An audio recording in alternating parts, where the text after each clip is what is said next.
はい、ありがとうございます。はい。よろしくお願いします。はい、よろしくお願いします。ジョーです。よろしくお願いします。はい、よろしくお願いします。はい、ありがとうございます。はい。よろしくお願いします。はい、よろしくお願いします。ジョーです。よろしくお願いします。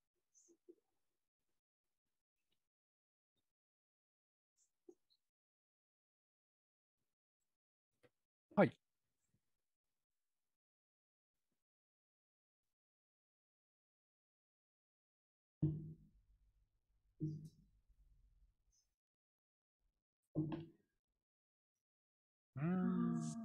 始めた年齢ですか？そう思ったきっかけとかかな。目指そうとした時っていう感じですかね。ただ、今、マットさんの声が聞こえていませんっていうメッセージが。あれ本当だ。マットさんの声が聞こえてませんって。僕らはズームでつながってるんですけど、確かに今、僕らの声聞こえてるかな？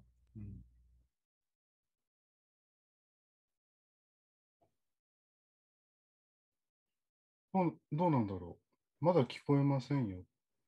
あら、まだ聞こえないらしいです。マ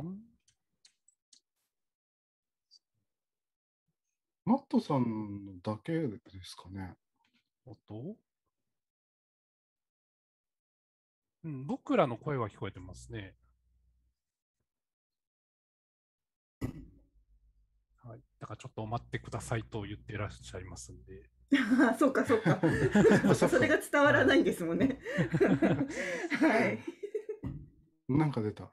とりあえずフルーツ盛り合わせでも紹介しておきましょう。こうやって。じゃあ六星鳥さん、ちょっともうなんか増えましたね、本当に。六星鳥さんすごいよね。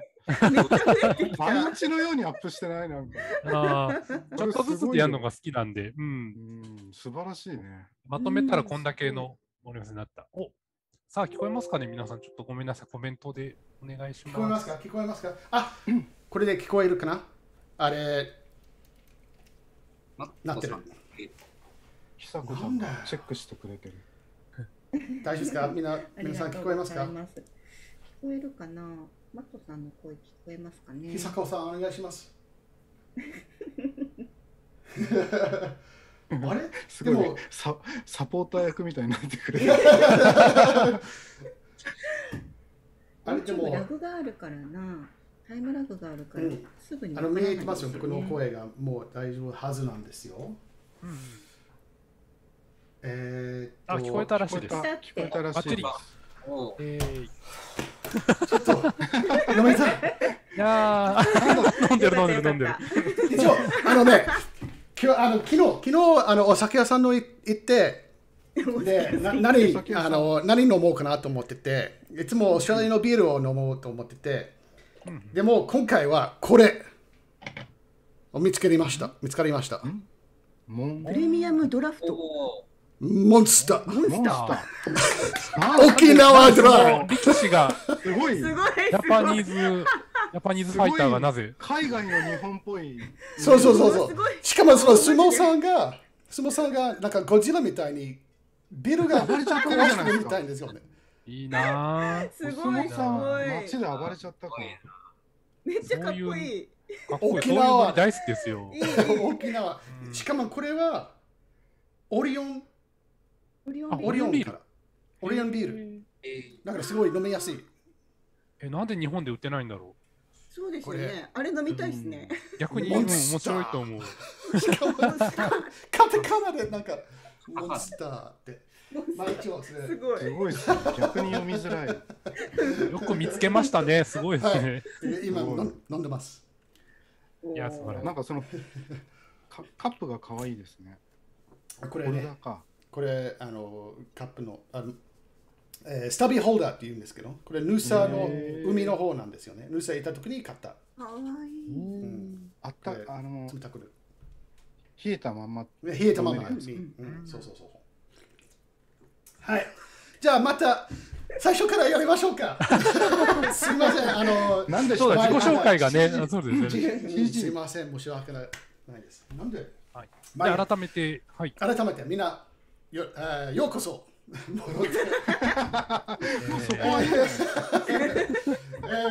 今回は最初から一つの質問、一つ三つぐらいの質問が聞きたくて、でみんな政治の業界に入ってます。で政治の業界で何のきっかけが、なんでこの業界に入りたいと思って、何歳から何のきっかけがあってがちょっと聞きたいと思っています。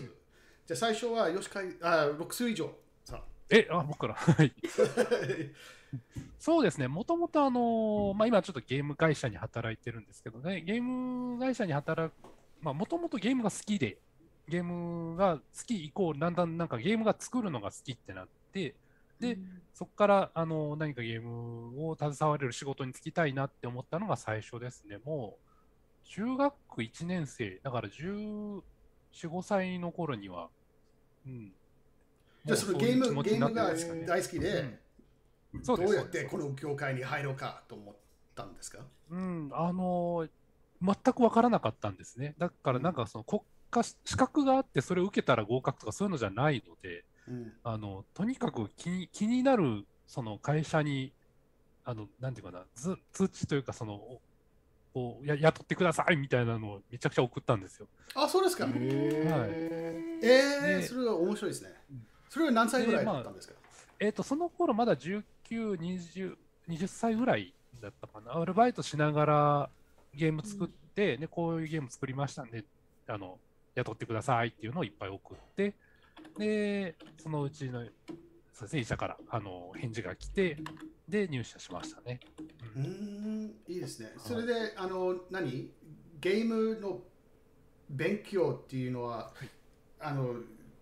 作る勉強はしてなかった？してないですね。専門学校とかあるんですけど、行ってないんですよ、実は。じゃあ、それ手紙を送ったときに、その時は何も政治のやり方が分からなかったんですか？分からなかったんです。分からないまま入って、分からないまま作って今に至るっていう感じで。はい。すごいね。面白い。ポリゴン数をどうやって表示するんですかっていうのを先輩に聞いたりとかずっとやってましたね。本当はね、CG ソフト買いたかったんですけど、やっぱちょっと当時学生でもあったし、アルバイトしながらであるんですけど、お金がなかったので。しかもその当時はもう10年、15年、20年、年が分からないけど。今38です。でもその時は結構めっちゃ高かったんだよね、ソフトが。そうなんです。すごい高かったんで、もう買えないので、買えるようなところの手軽なやつをなんとか買って、で、そんなすごい CG とか無理だったんで、ローポリゴンのリアルタイムの 3D が扱えるツールでゲームを作って、で、それで応募しましたね。すごいね。何も知らなくてやりたいと。そうですね。だから会社、ゲーム会社に入る前日までアルバイトしてて、で、そのアルバイトは何のアルバイトだったんですか？USJ にいました。Universal Studios Japan。はい。いいですね。USJ で働いて、翌日もうゲーム会社にみたいな、そういう流れで。すごいね。いいですね。だから USJ で案内するお兄さんにやってましたね。いいですね。僕行った時にはいたかもしれないね。いた。最初からいや、2年目か3年目ぐらい。じゃいなかった。USJ は開く前に僕は行きました。開く前なぜというと、僕の奥さんが、親がローソンの、オーナーなんですよ。ローソンのコンビニ。で、その USJ が開いた時に、なんかキャンペーンがやってたんですよ。このローソンで買ったレシートを送ってくださいって。うんうんUSJ、なんか買って、だから、これはチャンスと思って、リシートをいっぱい取って送ったんですよ。で、当たった。だから、USJ が開く前、4日間の前に行ったんですよね。だからガラガラだったんですよ。でも、まだ全部、ちゃんと動くなくて、上手になった時に、上手は、上手と思って、で急に、止まっちゃった。10分ぐらい。上手が出ても。まあ、楽しかったんだけどね。それはね、すごい貴重な体験なんで、絶対そっちの方が良かったと思います。そうですよね。そうですね。はい。USJ は大好きです。ありがとうございます。まあ、それはちょっと僕の経歴はそんな感じ。はい。そんな感じですね。はい。吉海さん、どうやって、何のきっかけとか教えてください。自分も六水女さんちょっと似てて、自分もきっかけはゲームが好きで、学生時代になんか友達と企画とかを立ち上げたりして遊んでって、でその影響でちょっとゲーム会社に行きたいっていうのがあって、そうですね、そこから始めた感じなんで、自分も18ぐらいから考えてたのかな。でもまあちょっと専門学校がデザイナー、東京デザイナー学院っていうデザイン系の CG の専門学校に行っちゃって、で自分としてはなんかコンピューターアニメーション学科に入ったつもりだったんですけど、なんかやったのが本当に DTP のなんか Mac を使ってPhotoshop とかそういうのを使って専門学校で版下とかなんかいろいろ印刷関係の仕事のやつだったんで、あれやっべえ、なんか違うとこ入っちゃった。これは違う。デジタルとは違う方向に。そうなんですよ。もうちょっとやべえと思って。今更どうしようもできないし。もう入っちゃったし。専門学校はもうそんな感じで過ごして。でまあ一回印刷会社関係の専門学校出て就職はしたんですけど、まあ、やっぱちょっとやりたいことが違うと思って、まあ3ヶ月ぐらいで辞めたのかな。で、その時にちょうどまあもう一回やっぱりゲームの方に行きたいと思って、でゲームの企画書を書こうと思って、でそれでなんか3DCG がまだ全然なかった時代なんで、その企画書に CG をちょっと載せたらこれ面白いんじゃないかと思って、企画書の例えば人間のなんか切るやつとかポリゴンでなんか表示とかしてたら結構面白いんじゃないかなと思って、でそこが本当に CG を作り始めたきっかけですね。だから20歳ぐらいの時にゲームの企画を作るのがきっかけで CG 始めたんですけど、当時まだライトウェーブとか、あとなんだっけな、ソフトイメージ。全然ソフトイメージじゃなかったですね。まだ本当にソフトイメージあったんですけどめちゃくちゃ高くて、めっちゃ高かったんですよね。自分が買えるのがライトウェーブかなんかあと2つぐらいあったんですけど、シェードとかですかね。シェードもあったかな。シェードは懐かしい。シェードとかありましたね。今もありますけどね。シェード高かったかもな。何せだって Windows が出たぐらいですよね、多分。ライトウェーブのもう 4.0 とかそれぐらいの時。今から25年ぐらい前かな。そうですね。そうですか。いいですね。10万としましたもんね、あの頃ってね。そうなんですよ。で、マシンとライトウェーブ買って、その3ヶ月のお給料が全部消えてそれでもちょっとやりたいと思って1年ぐらい独学で勉強して、でゲーム会社にいろいろ送って、じゃあ作ったサンプルデモリオみたいなのを送ったんですね。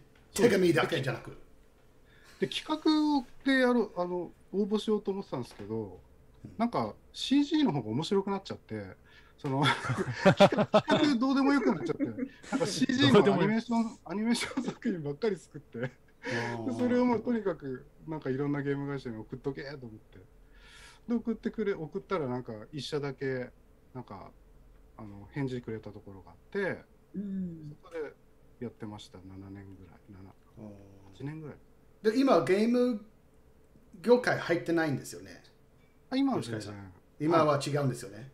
で、それでゲーム業界から今の業界に入ったって。そうですね。そのゲーム会社でムービーチームっていうのを立ち上げて、なんかムービーの仕事を結構受けるようになったんですよね。で、それがきっかけでサンライズさんとかと一緒に仕事をさせていただくことがあって、で、アニメーション関係とか、そちらの方になんか仕事をいただいたりとか、で、まあ、そこからまたつてとかで今度モーショングラフィックの人とかと知り合って、またそういう仕事をやったりとか、なんか年々どんどん仕事が変わってってる気がするっていう感じがあるんです。素晴らしい。そんな感じです。そんな感じです。ありがとうございました。で、澤原さん。はい。僕はですね、まあ、最初が多分、まあ、趣味だったんですよね。最初、中学卒業ぐらいの時に、フラッシュから入ったんですよ。フラッシュ、2D。なるほど。僕、多分僕の世代って、フラッシュアニメ全盛期で、ネット上にいっぱい上がってたんですよね。で、あれ、僕、中学時代いっぱい見てて、あれが好きで、で、なんか作りたいと思って、フラッシュでいろいろウェブサイトとか、そういうのを作ったりとか、アニメーションみたいなのを軽く作ってみたりとかしてたんですけど、その後にニコ動が来たんですよ。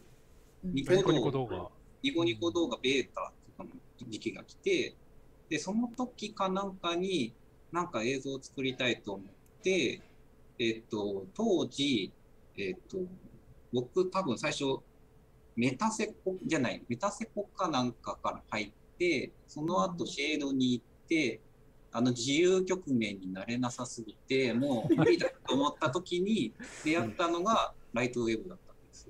で、みんなライトウェブ経験してる。神風さんの、フリーダムのオープニングが大好きだったんですよね。あれかっこよかったですよね。そうなんですね。で、僕あれに衝撃を受けて、こういうのを作りたいと思って調べた結果、ライトウェーブっていうのを使ってるらしい。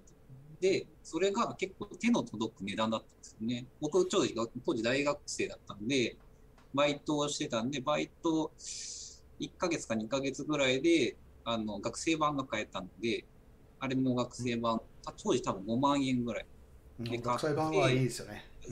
で、5万円ぐらいで買って、あと宇本さんの本ですよね。ライトウェブビギナー。懐かしい。懐かしいな。それで、多分本当2、3ヶ月ぐらいでバーッと作れたんで、それで作って遊んでたんですけど、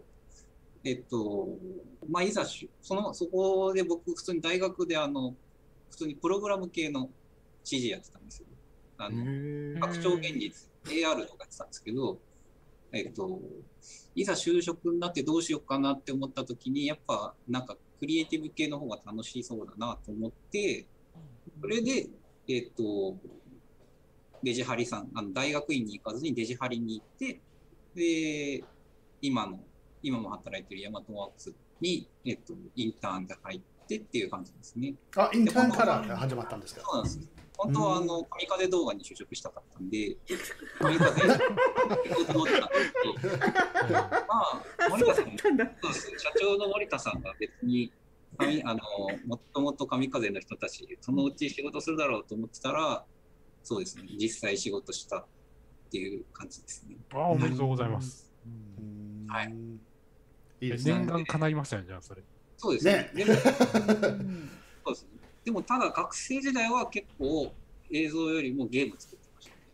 僕の方がもともと好きだったんで、そのムービー作りたいっていうのもなんかこう FF みたいなムービー作りたいから最初、もう一番根本の試合を触ってた頃は FF みたいなリアルなやつが作りたかったんで、なんかそういうの作りたいなと思ってたんですけど、そうですね、回り回ってなぜかアニメに行きましたね。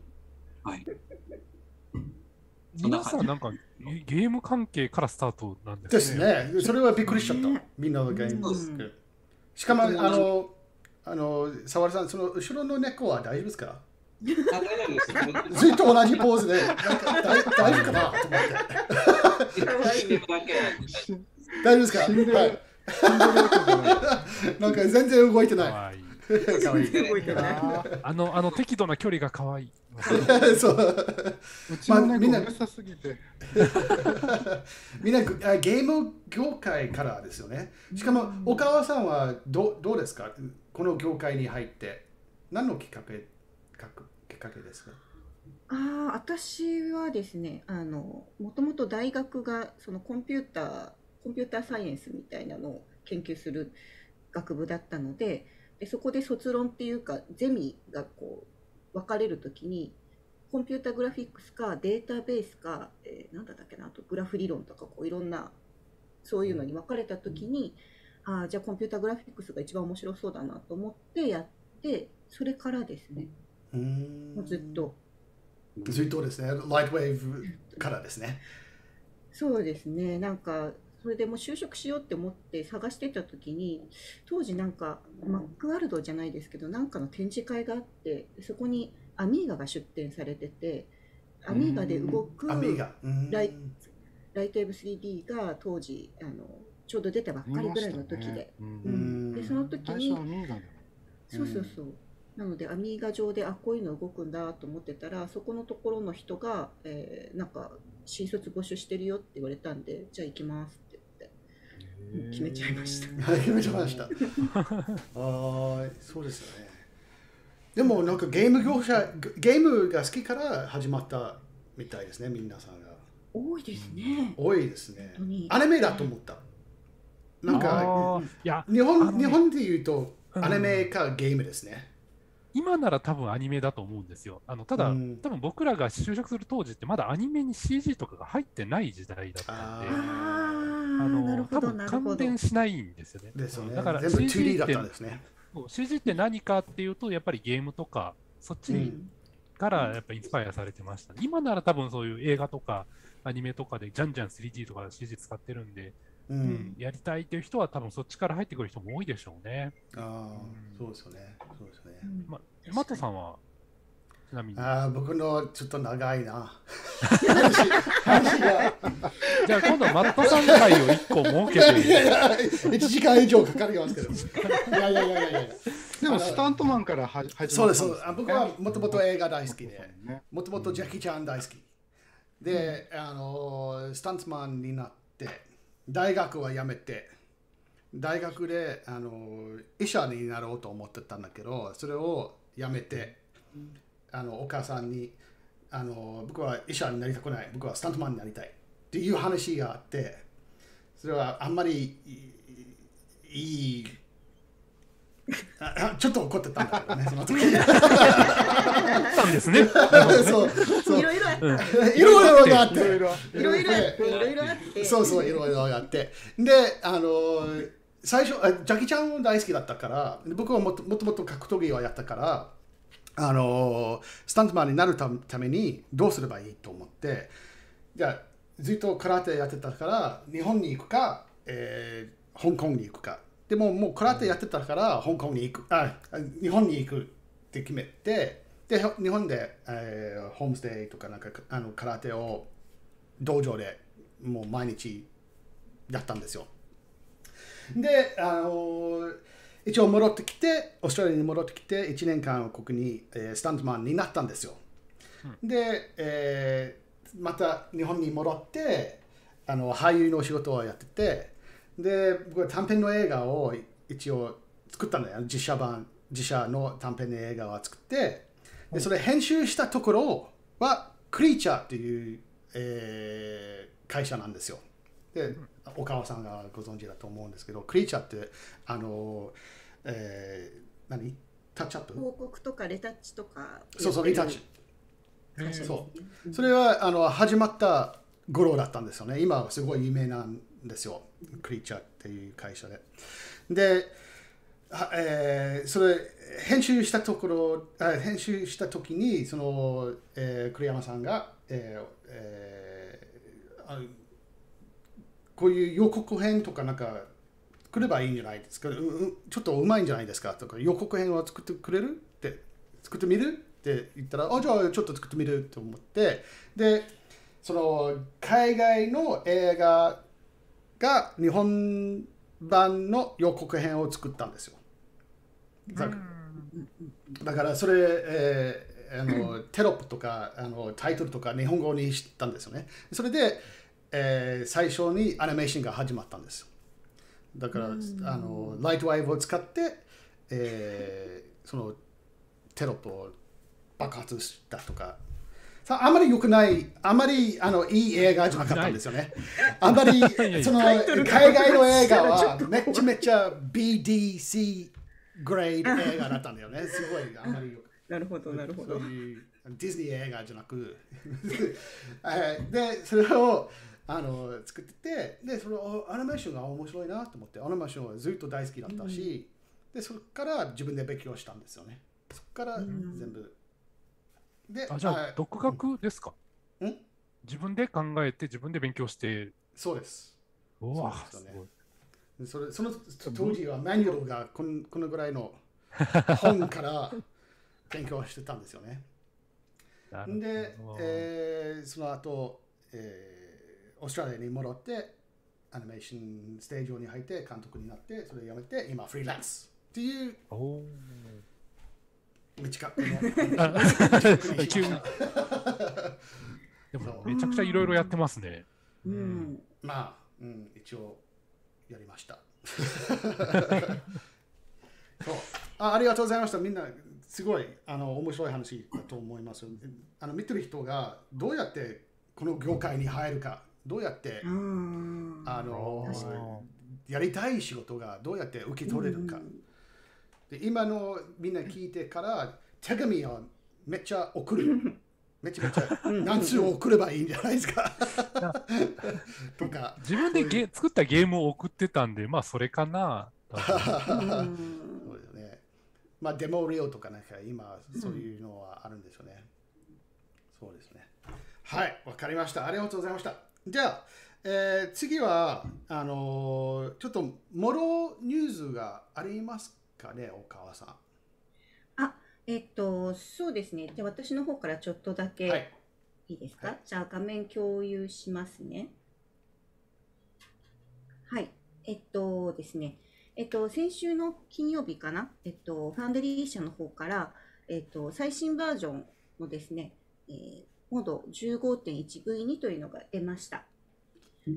で、こちらの方ですね、今日本語版用意してて、明日、一応ダウンロード配布開始予定になってますので、メンテとかサブスクとか契約中の方は、新しいものがダウンロードできるようになるかと思います。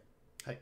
で、基本的に 15.1V2 はですね、クラッシュとかのバグを、優先して修正しているバージョンになるんですけれども、1個だけ、新しい機能が入ってまして、FBX の出力の時とかにですね、メディアを埋め込んで出力できるっていう機能の方が一つ追加されてます。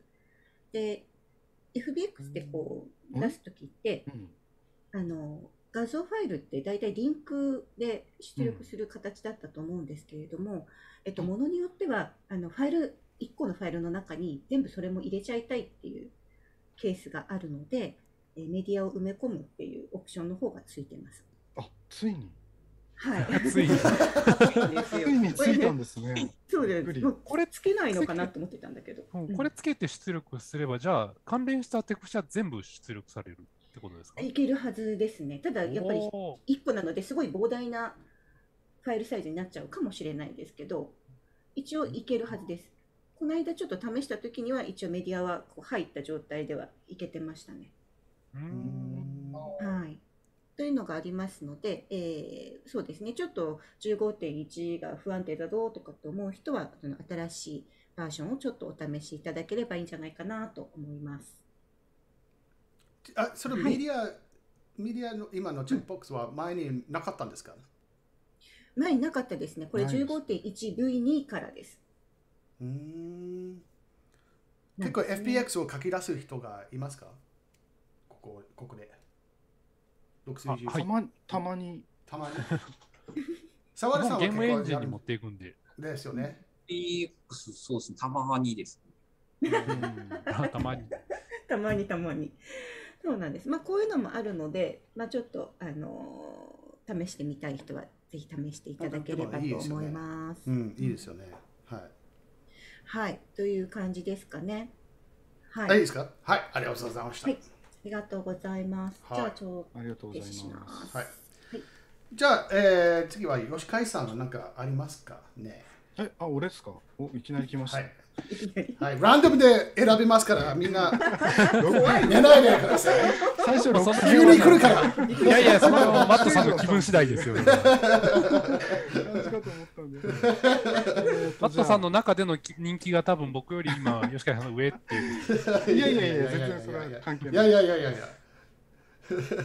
じゃあ自分の方からは、以前なんかウェーブフォームのテクスチャーの使い方がいまいちわからないっていうのをユーザーの人から教えていただいたんで、じゃあウェーブフォームってどうやって使うのっていうのをちょっと例を挙げてみようかなと思います。はい。で、ノイズテクスチャーとかを割り当てたときに、簡単に繰り返す模様みたいのを作りたいときに、例えばこのウェーブフォーム、すいません。アドレイヤーからエンハンスドモードのウェーブフォーム。でこの中にいろいろあるんですけど、大体、みんな似てるような効果は出ると思うんですけど、それぞれの特徴がいろいろあるんで、みんなさんがちょっと使ってみて、試してみたら面白いかと思います。で、ちょっとガンマ、例えば、このサインっていうのはどういうのかというと、このノイズテクスチャーでフリークエンスをかなり抑えた状態でのものにサインを加えるとこのような模様が発生するんで、さらにフリークエンスをどんどん上げていくと、こういう模様ができる。で、例えばじゃあバイアスゲインっていうのはどういうのかっていうと、このバイアスを50なんですけども、これを例えば100にしてあげればかなり綺麗にくっきりとしたもの。これ使ったことないな。これ面白いね。これ面白いです。アニメーションもできるし。で例えば30と30やりすぎかな、10とかにしたときに、でここからこのフェイズっていうパラメータを0から100の間でループするんで、例えば0フレーム目でフェイズ0で120フレーム目でフェイズを 100% にすれば、この間でその繰り返しのアニメーションが出るんで、リピートアニメーションが作れるという。それはループにできるんですか、それ。はい。ループ、これ120フレーム。ループアニメーションですね。すごいな。100は必ずループになるんですか、これ。そうですね、フェーズが0から100の間で。なので、グラデーションの方で、このリニアにしてあげれば、綺麗なループアニメーションが。試しに今、0フレーム目がこの模様ですけど、120フレーム目展開しても同じ模様。同じです。マジック。で、中ではちゃんと動いてる。これ便利。これはすごいですね。これだから6数字さんもチョコレートのムースのなんか液体とかにもいけるかもしれない。確かに言われてみれば。マーブルチョコとかね。で、元のすごいところは、意外にフォールオフのパラメーターが、いろんなテクスチャーにもつけるんで、テクスチャーの、このガンマ、あとこちらのテクスチャー、どちらもラディアルフォールオフに適用してあげれば、ここの部分だけ使いたいとか、でソリッドコアを100にしてあげれば、くっきりと。いいですね。僕はね、フォールオフは結構使いますね。すごい便利なんですよね、モロのフォールオフって。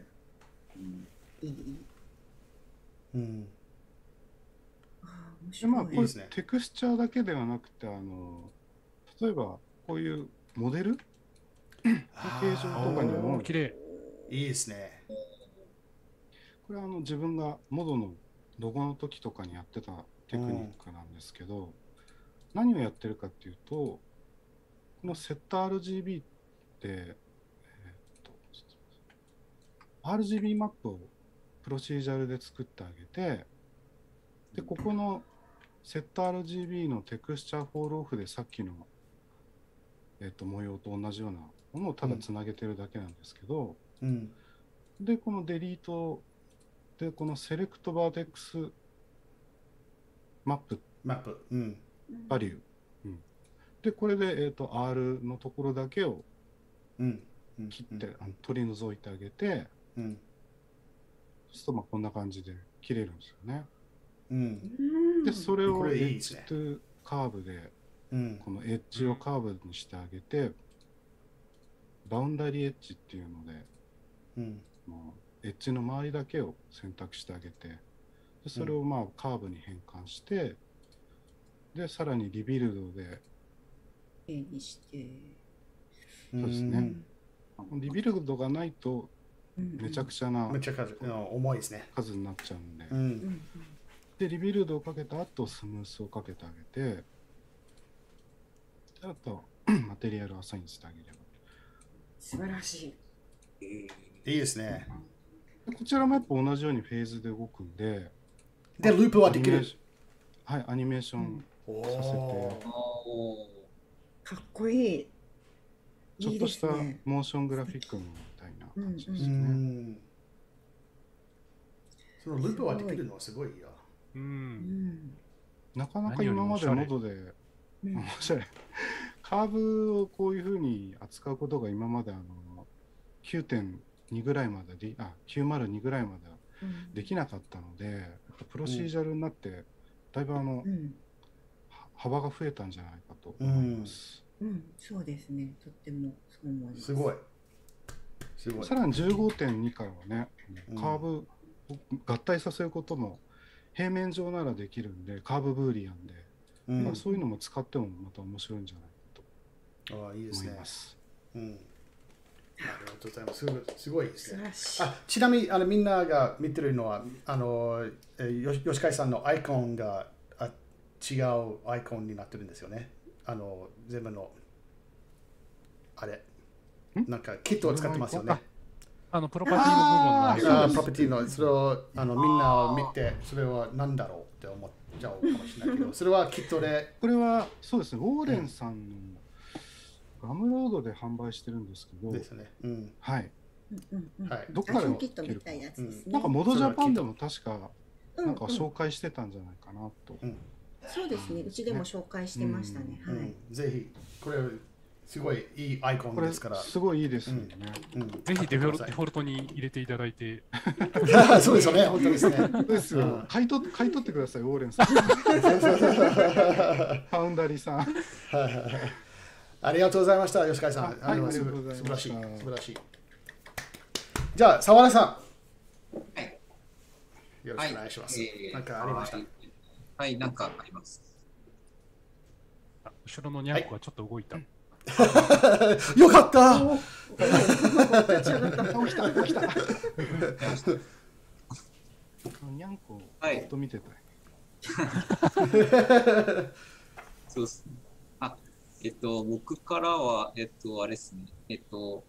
モドの、トランスフォームの仕方が何パターンかあるんですけど、それをちょっと紹介しようかなと思います。結構、この辺多分オゾンとか触るときに関係してくると思うんですけど、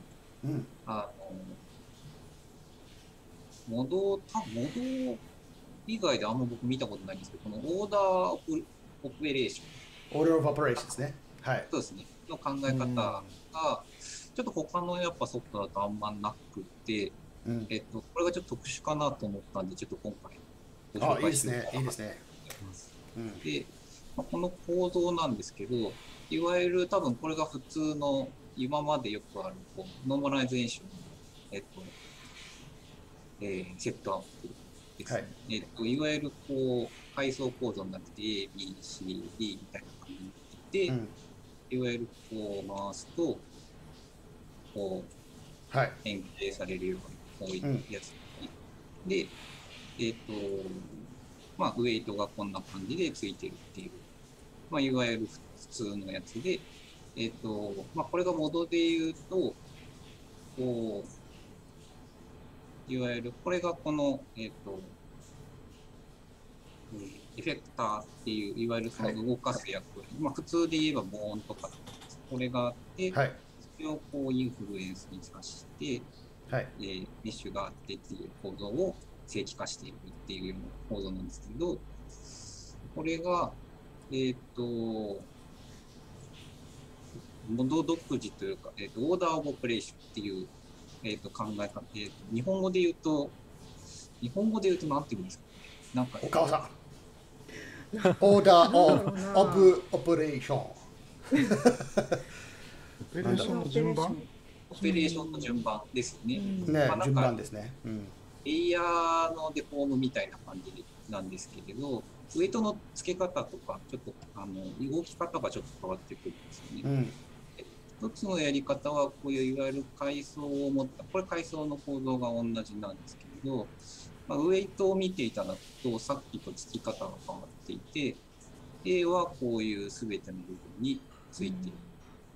B はこれで、C っていう形でこういう、要はその動かす部分だけが設定されているっていう構造なんですね。で、こうしてあげると、まあ、同じような感じで動いているように見えるんですけど、まあ、設定的にこの選択したこの変形モードっていうところが、ここがローカルになってるんですね。だから、この前はこのワールドっていうふうに言ってるんですね。これがワールドってなってるんですけど、なるほど。ここがローカルになっていて、で、これのいいところなんですけれど、これ、ウェイトと、いわゆるこの変形が1対1対応になっているので、こう、なんていうんですかね、こう骨を足したいとき、例えばここにさらにもう1個こう足して、まあ、例えばこいつに対して、こう全部足す。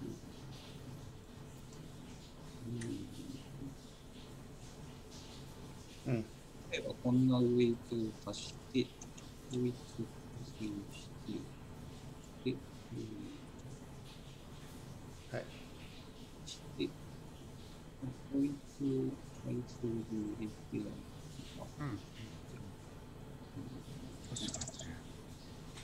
名前は大事ですよ。はい。ですね。普段こんな感じで。大事じゃない感じの名前になってますけど、まあ、で、これをこう、関連してあげて、あ、これが違った。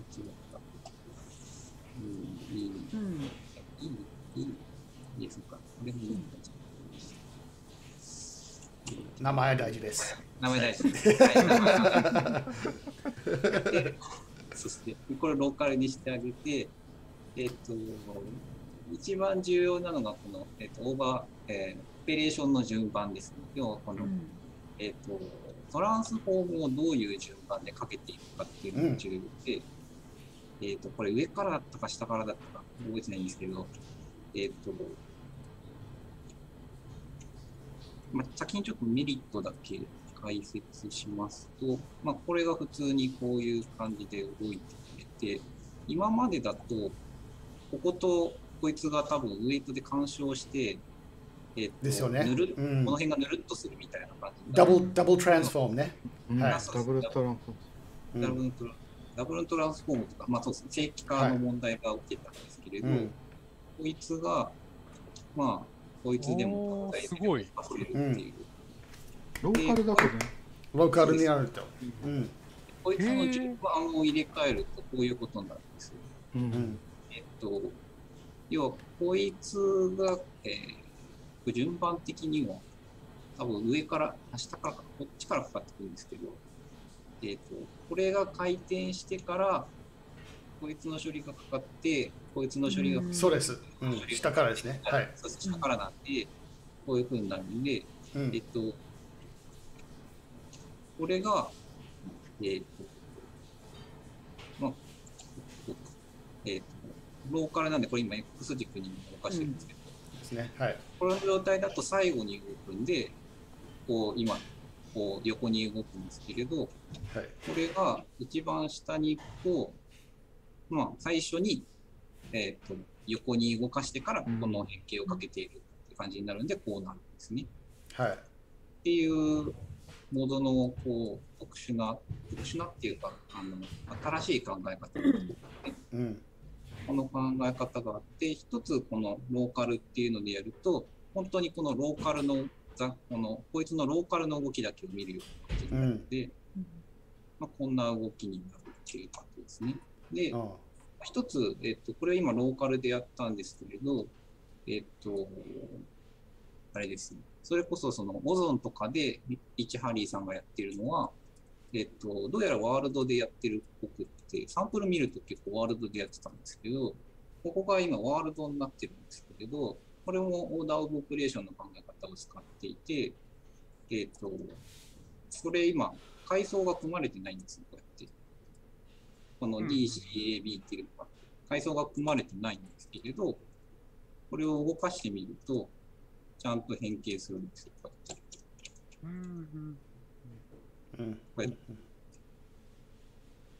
こんな感じできちんと変形してくれるんですけど、この考え方っていうのは、これもこのデフォーマーの順番が関係していて、これも、要は、そうですね、D から回転して、処理かけて、C かけて、B かけてってやると、これ多分、あれですよね。メッシュオペレーターで見ると逆なんですかね。そうですね。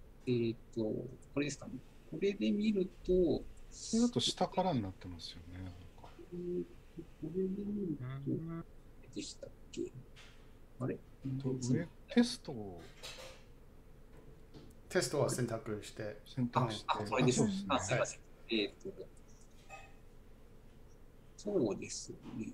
順番は一緒だと思います。で、これ多分ゴーストで見ると、多分こうなって、こうなって、こうなって、こういう変形かけてますよっていうのが多分分かりやすいかと思います。はい。そうですね。そうですね。で、オゾンとかだと、これに、さらにここにチャンネルのためのやつを挿して、一個一個どういう変形させていくのかっていうチャンネルを作っていく感じですよね。そうですね。で、やってるような感じだと思います。はい。なんで、そうですね。で、これをやると結構モードは軽いんですよね。そう。このノーマライゼーションやるとすごい重いんですけど、このオーダーオブオペレーションにするとめっちゃ軽い。そうなんです。ノーマライゼーションだと必ずその演算を絶えずやらなきゃいけないから、おそらくすごく重くなっちゃうと思うんですよね。はいはいはいはい。じゃないかな。多分このデフォーマー、こいつが重いんだと思うんですけどね。ですね。そのまとめてるところが多分重いと思いますね。そうですね。ちなみに、Order of Operations は、はい。OOO じゃん？ OOO。確かに。で、オゾーンは O。O3。オゾンの、空にあるオゾン。オゾンは。はいはい、O3。それでかけてるんですか？で、オゾンです。そうなんですか。なんでオゾンなんだろう。そう。Order of Operations の OOO からですね。そう。そうなんだ。知らなかった。はい。おしゃれな名前。これ、この状態で FBX で書き出したらどうなるんでしょうね。これどうなるんですかね。なんか、他のソフトだと多分使えないだと思うんですけど、だからリッチがオゾン。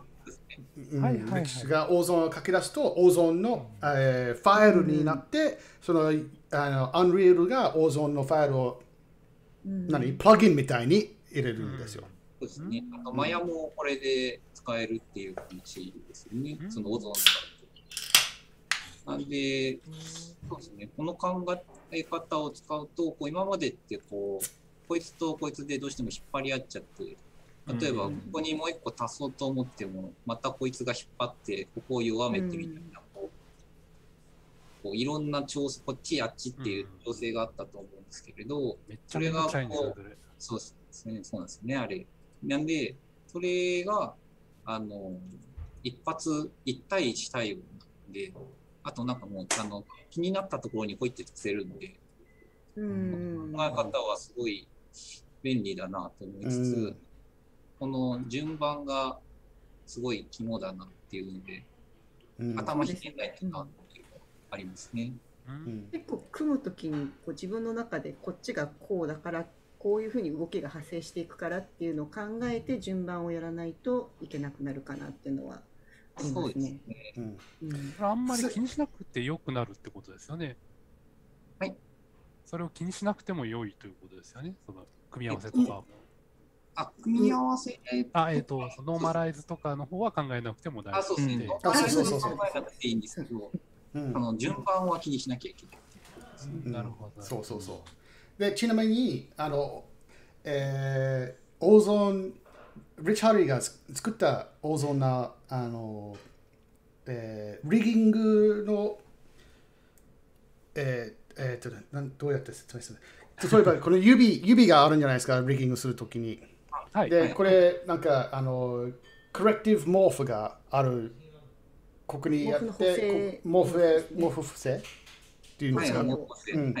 それを、リッチ・ハリーが、その、やり方があって、これ、曲がって、今みたいに、これは曲がるんじゃないですか。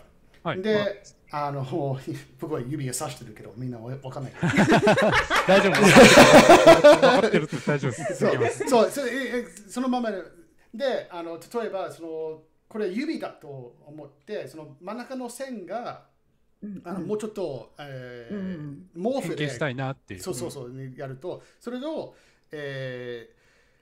曲がる前に起動するか、曲がる後に起動するかっていう問題があるんですよね。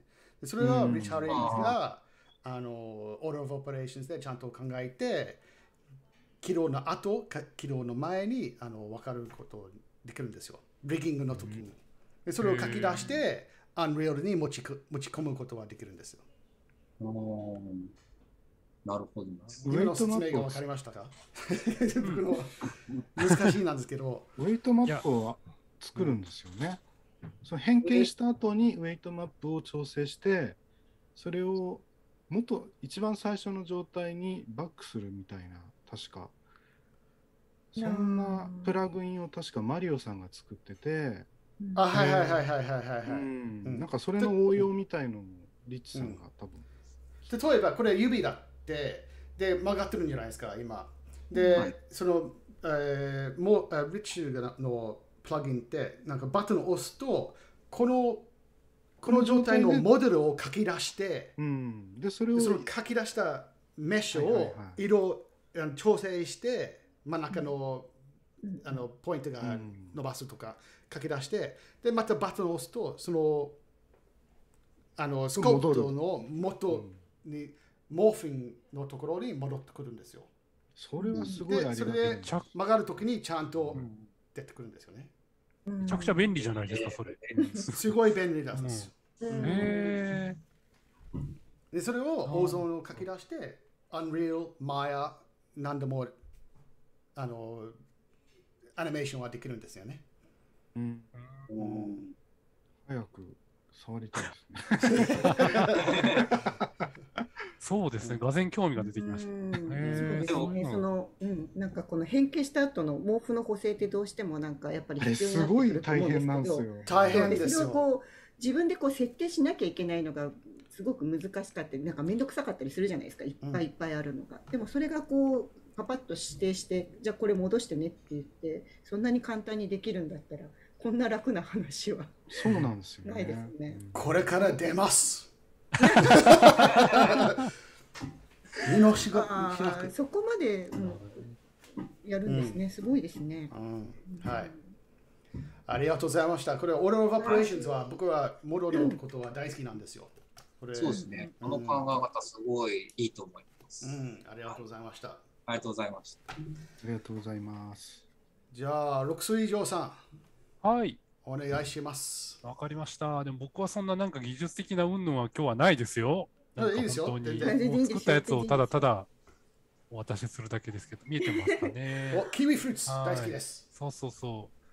前回の、そう、ものの、ね、放送でファーの話が出てきて、何かで使おうと思って、で、ココナッツキウイで、そう、ココナッツね、ココナッツかキウイかで迷ってキウイにしちゃいました。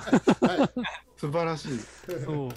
で、それをちょっと組み合わせて作ったのが、今回のこういうキウイだったりとかしますね。あとはまあ、そういうのと、いつも通り何かこう美味しそうになるような表現で、テカリとか、その下のなんか美味しそう、なんかジューシーなっぽいの、すごいいいですね。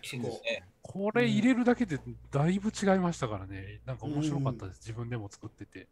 で、これは単純になんて言うんでしょうね。こう、そこだけポリゴンを分けて、なるほど。作ってるんですね。で、ちょっと透明度とかいろいろいじって、これを、まあ、元のそのキウイの断片の一部からこうコピーして、で、まあ、こういうところに作って、かつ、頂点マップで、その、透明度を調整して、ここだけ光るように、光るようにみたいな。細かい。いいですね。で、やりましたね。そのやり方は、例えば、キャラクターの泣きそうな目とか、できる涙とか、できますけど、涙とか汗とか、とにかく、そう、フルーツ作ってたら、やっぱ果汁感というか、なんだろうな、そういうフレッシュな感じとかが出さなきゃいけないんで、それでどんな表現がいいかなっていろいろ考えた結果、こういうのを作りましたんで、いろいろ使えそうですね。いいですね。すごい。いいですね、これ。あとはまあそういうのをこう盛り合わせてやってみたりとか。食べたいですね。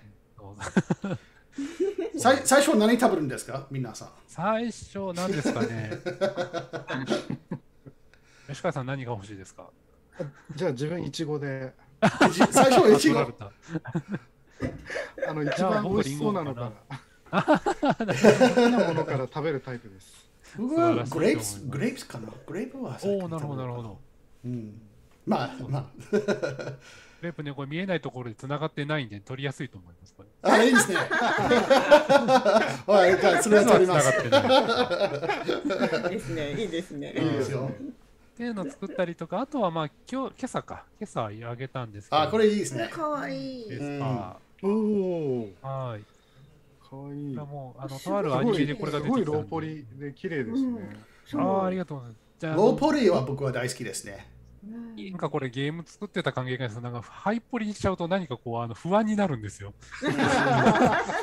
こんなにポリゴン数使っていいのかなってすごい不安になっちゃうんで。なんかわかる気もします。なんでなるべく少ないポリゴン数でやってみようってでやりましたね。いいことですね。すごいですね。すごくいいですね。で今回これに関して言うとちょっとこうセルエッジとかをマテリアルで加えてうまいこといけたらいいなってやったのもあるんで。そうですね、こうちょっとリアル寄りというよりは漫画チックというかアニメチックな、いいですね。こういうような表現でやりましたね。これかわいいですよね。いいですね。すごくいい。なかなか。はい。というのをこれはゼロから作ったんですよね。ゼロからです。ちゃんと動画に撮ったんで今度動画でアップしようかな。見せていただければ嬉しいです。あとはそうですね、これとかかな。も食べたいですね。見た。そう、美味しそう。実際に売ってるらしいんですよね、こういうのもね。どこにですか？大阪のね、海遊館っていう水族館です。で、ジンベエザメっていうすごいでっかいサメの展示があるんですけど、それにちなんだソフトクリームらしいんですよ。姿形、はい、どうぞ。半分ずつっていうのはどういうふうにやってるんですかね。色を半分ずつ。そうですね。モデルが分かれてるんですか。いえ、マテリアルでやりました。モデルは一体なんですよ。で、はい、頂点マップで半分にして、はい、やりましたね。モデルで分けるともやったんですけど、この境界線がはっきり見えすぎちゃってて、もっとぼかしたかったんで、ちょっとマテリアルでこう頂点マップでマスク切ってやりましたね。ごめんなさい。何のマップ？頂点マップ、バーテックスマップ。ウェイトマップ。ウェイトマップ、そうです。ウェイトマップ。で、半分だけ。新しい言葉が出た。ウェイトマップって頂点につけるマップなんで、頂点マップとか。頂点マップって言うんですか。そうそう。頂点、バーテックスですね。バーテックスマップとも言っちゃうんで。はい。頂点マップ。勉強になりました。色をつけてやりました。あれ、すごい便利ですね。僕はいつも使ってるんです。めっちゃ便利です。すごい使ってます。いいですよね。ウェイトマップはいろんなところで使えますよね。頂点マップ。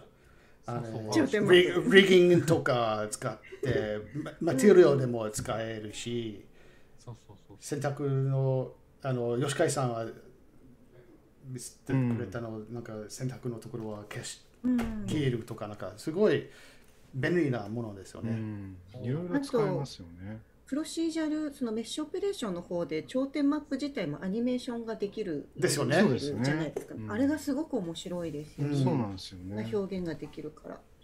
プロシージャルはね、その辺の機能がいっぱいあるんで、すごいぜひマスターしたいんですけど、まだちょっと覚えきれてないところがいっぱいあるんでね。楽しいですよね。楽しいですよね。なんかこういう表現できるんだっていうのがちょっとずつ分かってくると。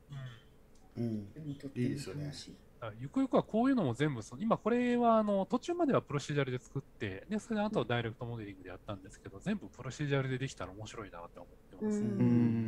そうですね。そうですよね。まあプロシージャルはすごい便利だしね。そう便利なんですよ。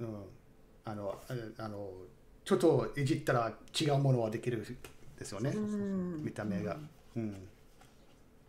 そういうなんかこう巻き戻ってもう一回調整してとかすごいやりやすいんでね、それはもっともっと表現力上げたくなりますよね。プロシージャルでもできて、ダイレクトモデリングでもできるってなったらもういろんなことできそうなんで。というのをまあやってたのが今週先週の感じですかね。でも今日はベスパ出たのはびっくりしちゃった。本当ですか。なんかまた食べ物が出てくると思ったんだけど、ベスパーでもう食べ物終わりましたかって。いやココナッツはどこだ考えておきます。まあでもベスパーはもうすごい僕はもう大好きで、乗ったことないけど、すごい可愛いなと思います。すごい可愛い。本当ポリゴン数が少ない。とってもそうですね。あともう見えないところ何も作ってないんで、こういうエンジンも何もないっていうこういう感じですけど。というのがありがとうございます。ぜひ次の動画楽しみにしておいてください。はい、ありがとうございました。楽しみにしてます。はい、じゃあ一旦切ります。はい。いいですね。じゃあそれもう1時間もなったんですよね。すごいな。早い。でもなんかお母さんなんかありましたっけ？じゃあちょっとだけいいですか？いいですよ。じゃあ、よいしょ。ですね、イベントのお知らせ等々をさせていただければと思います。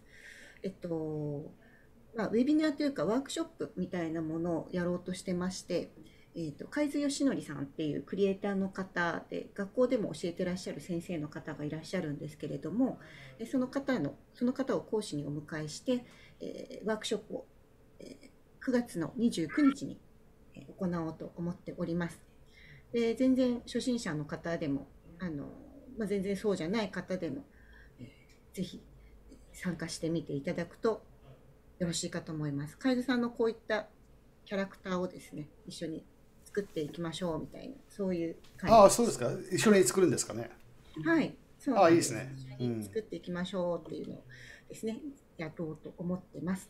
これはオンラインでやるんですね。はい、オンラインで Zoom でやります。で、一応、終わった時とかにですね、こんなもんできましたよっていうのを画面共有とかで見せていただけると楽しいなと思っております。面白いですね。結構、今のキャラクターでウェイトマップを使ってるんじゃないですか、そうかもしれないですね。もしかしたら。確かにそうですね。このカラフルな色味を。そうですよね。ありますよね。はい。あともう一つですね、10月に、トレーニング、プロシージャル、今いろいろやっていたプロシージャルモデリングの方のトレーニングやります。いいですね。はい、プロシージャルモデリング全然触ったことがないっていう方とかにもですね、そんなに難しいもんじゃないんでちょっと触ってみませんかみたいなものを、基礎からお伝えする2時間コースでございます。よろしければぜひ。はい。これもオンラインですね。はい、これもオンラインです。私が講師を務めてやらせていただきますので、質問も OK です。はい。そうですね、オンラインいいですよね。全国の人らで全国から見れますからね。そうなんです。前トレーニングしてる時って来てもらわないといけないとかっていうのがあったんですけど、行ったことあります。ないので。そうですね。そうですね。来ていただきまして、すごい遠いところから。っていうのがあります。はい。で、先ほどありましたモドブログの方でそのアイコン、キットのアイコンの方とかも全部ご紹介してますので、ブログの方、検索の方でですね、アイコンとかキットとかってやるとこういう記事が出てきます。あと、この間の回かな、プロシージャルテクスチャーがパッと一覧で見れるキットみたいな、これいいですね。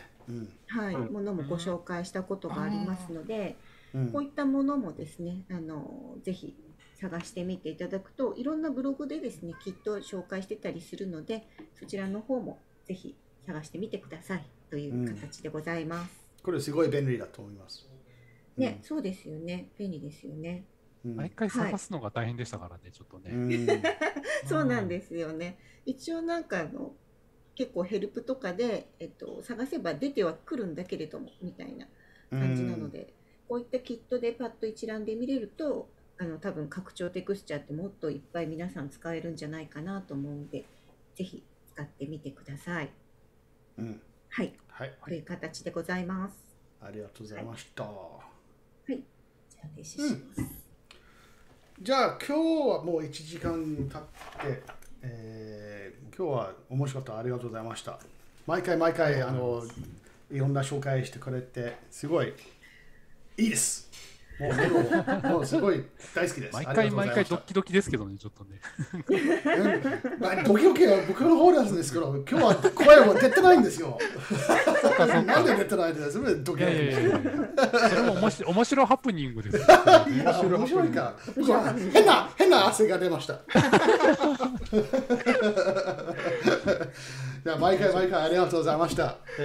また次のは2週間後。そうですね。火曜日も決定にします。決定。はい。じゃあよろしくお願いします。はい。じゃあ今日はありがとうございました。お疲れ様でした。いえいえ、こちらこそ。ありがとうございました。はい。じゃあまた今度ありがとうございます。